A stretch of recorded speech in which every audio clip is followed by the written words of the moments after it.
Meski peluang untuk mendapatkan kursi kosong di jajaran pembalap MotoGP 2026 sangat terbatas, kabar-kabar di pasar pembalap belakangan ini cukup ramai. Saat ini ada 4 kursi yang tersedia di akhir musim, diisi oleh pembalap dengan kontrak yang akan habis. Mereka adalah Luca Marini di Honda, Johann Zarco di LCR Honda, Jack Miller di Pramac Yamaha, dan Franco Morbidelli di VR46 Ducati. Namun sejumlah nama besar juga berpotensi masuk pasar dengan sorotan utama pada juara dunia bertahan Jorge Martin. Kabar mengejutkan menyebut bahwa ia ingin meninggalkan Aprilia meski baru sebentar menunggangi RSGP tahun ini. Berikut adalah rangkuman kabar terkini seputar pasar pembalap MotoGP 2026.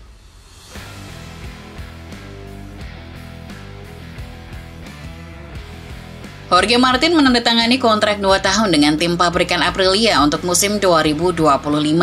Sebuah langkah yang dianggap sebagai keberhasilan besar bagi Aprilia. Kontrak ini diraih dengan cepat dan biaya besar untuk mengamankan tanda tangan Martin setelah ia gagal naik ke tim utama Ducati. Namun hubungan ini tampaknya sudah diambang keretakan. Cedera berulang membuat Martin jarang membalap tahun ini. Ia hanya tampil di seri Qatar sebelum kecelakaan di balapan utama di Lusail membuatnya kembali absen. Sebuah laporan pada 12 Mei menyebutkan bahwa Martin ingin memanfaatkan klausul performa di kontraknya untuk meninggalkan Aprilia pada 2026 dengan rumor kuat bahwa ia mengincar Honda. Aprilia kemungkinan akan memperkarakan hal ini secara hukum, menganggap klausul tersebut tidak berlaku karena Martin hampir tidak membalap tahun ini. Apapun hasilnya, sulit membayangkan Martin tetap bersama Aprilia di 2026 karena kepercayaan yang telah rusak. Aprilia pun mulai mencari pengganti.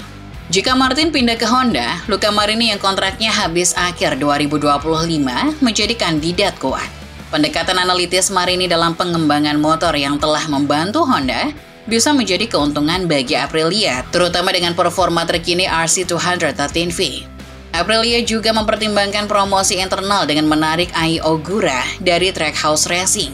Ogura yang kini berada di posisi 10 klasemen sebagai pembalap Aprilia terdepan tampil mengesankan di musim debutnya. Namun kepindahan Ogura ke tim pabrikan bisa menyulitkan Trackhouse meski kurangnya sponsor besar tim ini memudahkan prosesnya. Di sisi lain, pengalaman Ogura yang masih minim bisa menjadi kendala untuk kursi pabrikan. Masalah Aprilia adalah kontrak Martin yang masih berlaku hingga tahun depan, membuat mereka sulit bergerak untuk mencari pengganti.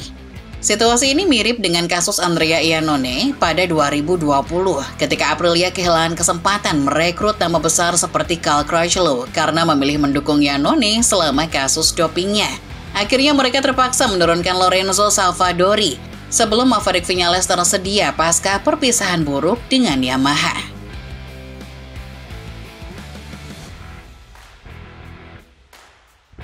Honda selalu menjadi pusat perhatian spekulasi pasar pembalap 2026 karena kontrak Luca Marini yang akan berakhir.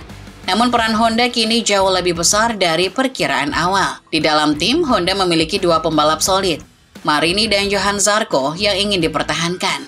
Zarco berulang kali menyatakan keinginannya bergabung dengan tim utama HRC dan performanya yang konsisten termasuk kemenangan perdana Honda dalam 2 tahun di GP Prancis menjadi modal kuat. Setidaknya, Zarco kemungkinan akan tetap bersama Honda melalui kontrak baru dengan LCR, didukung penuh oleh Honda. Marini juga mengindikasikan bahwa pembicaraan kontrak sedang berlangsung untuk 2026. Belakangan muncul kabar bahwa Honda mungkin merekrut juara dunia Superbike 2 kali Toprak Razgat Lioglu untuk membantu pengembangan motor 850cc dengan ban Pirelli menjelang 2027. Namun kabar ini mulai mereda. Rumor yang lebih kuat adalah ketertarikan Honda pada Pedro Acosta untuk tim utama. Acosta dikabarkan tidak puas dengan performa KTM di 2025, meski tim ini menunjukkan peningkatan belakangan ini. Krisis keuangan KTM juga memunculkan pertanyaan soal masa depan tim. Dengan kekuatan finansial dan prospek jangka panjang motor yang lebih baik, Honda dianggap mampu menarik pembalap seperti Acosta. Namun, situasi Jorge Martin dengan Aprilia kini memperumit rencana, terutama karena kedua pembalap ini dikelola oleh manajer yang sama, Albert Valera. Jika Martin berhasil keluar dari kontraknya, ia akan lebih mudah direkrut Honda karena Acosta masih terikat kontrak jangka panjang dengan KTM. Meski klausul dalam kontraknya kini juga menjadi pertanyaan.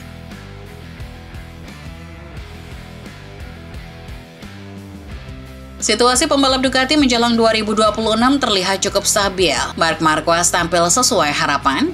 Alex Marquez menunjukkan peningkatan signifikan di gres ini. Fermin Aldeguer mengesankan di musim debutnya, dan Pecco Bagnaia diprediksi akan kembali ke performa terbaik, meski mengalami awal musim 2025 yang sulit. Fabio Di Giannantonio masih perlu menunjukkan kemajuan di motor pabrikan, tetapi hasilnya cukup baik, begitu pula dengan Franco Morbidelli. Morbidelli menjadi satu-satunya pembalap dengan kontrak yang habis akhir musim ini. Berada di lingkungan VR46 Racing yang mendukung, ia mendapatkan sedikit kepastian, meski hasilnya sebenarnya layak untuk perpanjangan kontrak. Namun ada kabar yang menghubungkan Pedro Acosta dengan VR46. Meski Rossi sangat menyukai Acosta, tim ini tetap mendukung Morbidelli, dan rumor tersebut belum terlalu diperdalam.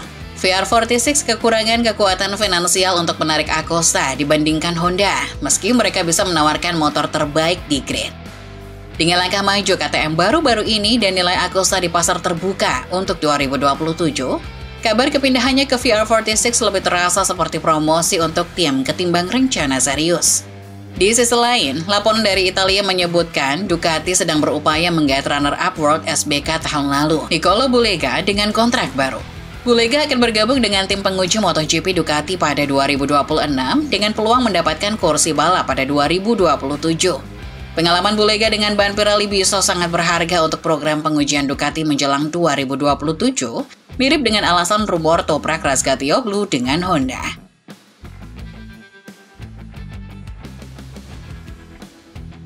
Yamaha menunjukkan kemajuan di grid 2025 didukung oleh kehadiran Pramac sebagai tim satelit yang mendapatkan dukungan pabrikan. Satu-satunya kursi kosong adalah milik Jack Miller di Pramac. Pembalap dengan 4 kemenangan Grand Prix ini menandatangani kontrak agak terlambat musim lalu. Tetapi performanya lebih dari cukup untuk mempertahankan posisinya di M1. Pengalaman pengembangan motornya sangat membantu Yamaha dan hasil balapannya juga solid. Yamaha sempat dikaitkan dengan Toprak Razgatlioglu untuk musim depan. Tetapi tenggat waktu yang diberikan manajer Razgatlioglu lewat tanpa keputusan. Razgatlioglu terbuka untuk bergabung dengan Pramac Yamaha, tetapi belum jelas apakah Yamaha menganggapnya sebagai pilihan yang lebih baik dibandingkan Miller yang sebelumnya tidak pernah menjadi prioritas. Miller sendiri bisa saja mendapat tawaran dari Aprilia tergantung situasi Jorge Martin. Tetapi ia tampak sangat cocok dengan Yamaha dan kedua pihak ingin melanjutkan kerjasama. Nama Enea Bastianini juga dikaitkan dengan Pramac Yamaha meski performanya yang kurang gemilang di KTM tidak membantu. Ia justru lebih mungkin masuk dalam pembicaraan dengan Aprilia, mengingat hubungannya dengan pabrikan ini pada 2025. Ada pula kemungkinan kedua pembalap Pramac diganti, meski Miguel Oliveira memiliki kontrak 2 tahun. Namanya terseret dalam spekulasi penggantian, meskipun Yamaha ingin memberinya waktu lebih karena cedera yang dialaminya tahun ini.